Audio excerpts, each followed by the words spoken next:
have the cards right now.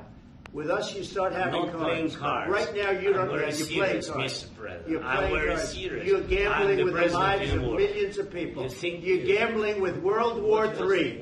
You're gambling with World War III.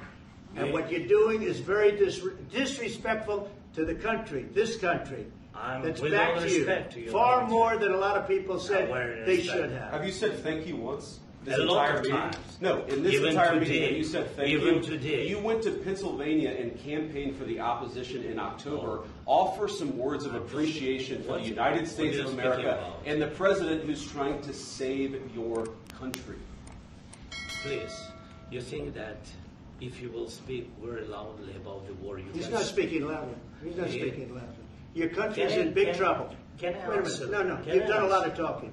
Your country is in big trouble. I know. You're not winning. I know. You're not winning this.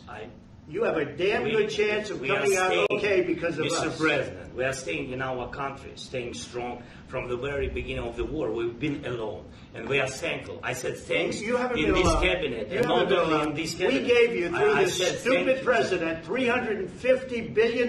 You voted we gave for you your military equipment, and you men are brave, but they had to use our military. What about if you didn't have our military equipment, have our military equipment, this war would have been over in 2 weeks. In 3 days, I heard it from Putin. In 3 days. This is something maybe new. Less. In 2 weeks, of course, yes. It's going to be a very hard thing to do business like this. Again, just say thank you. I said a lot of times to American people. Accept that there are disagreements, and let's go litigate those disagreements rather than trying to fight it out in the American media when you're wrong.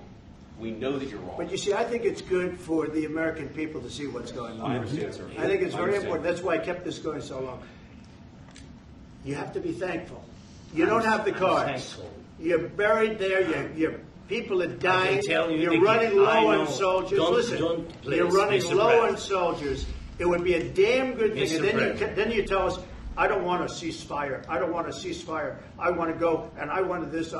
Look, if you could get a ceasefire right now, I tell you, you'd take it so the bullets stop flying and your men stop getting killed. Of course, we want to stop the war. But you're saying you don't want a ceasefire. But I said to you, I want a ceasefire. With guarantees. Because you'll get a ceasefire faster than an agreement. Ask our people about ceasefire, what they think.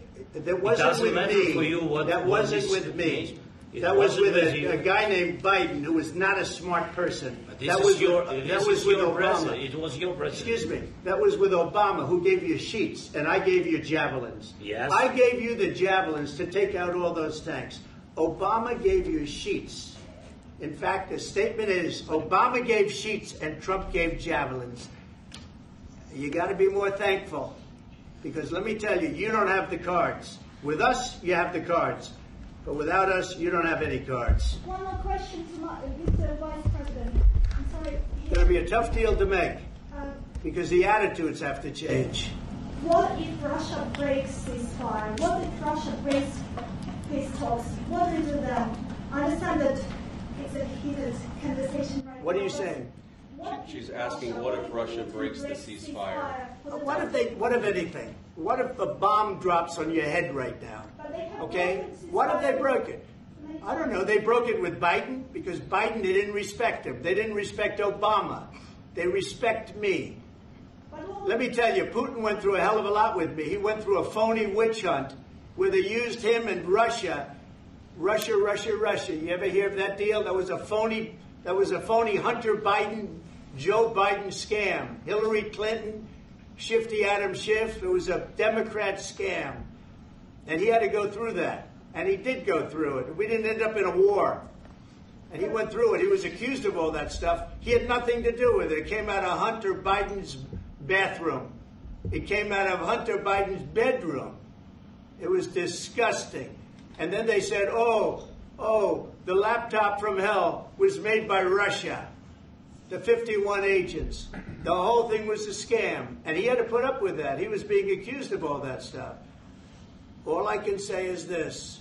He might have broken deals with Obama and Bush, and he might have broken them with Biden. He did, maybe. Maybe he didn't. I don't know what happened. But he didn't break them with me. He wants to make a deal. I don't know if you can make a deal. The problem is I've empowered you to be a tough guy. And I don't think you'd be a tough guy without the United States. And your people are very brave.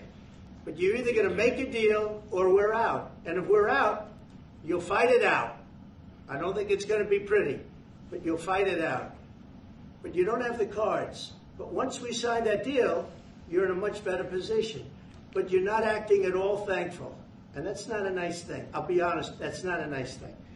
All right, I think we've seen enough. What do you think? What's this negotiation? This is going to be great television, I will say that. All right. We'll see what we can do about putting it together.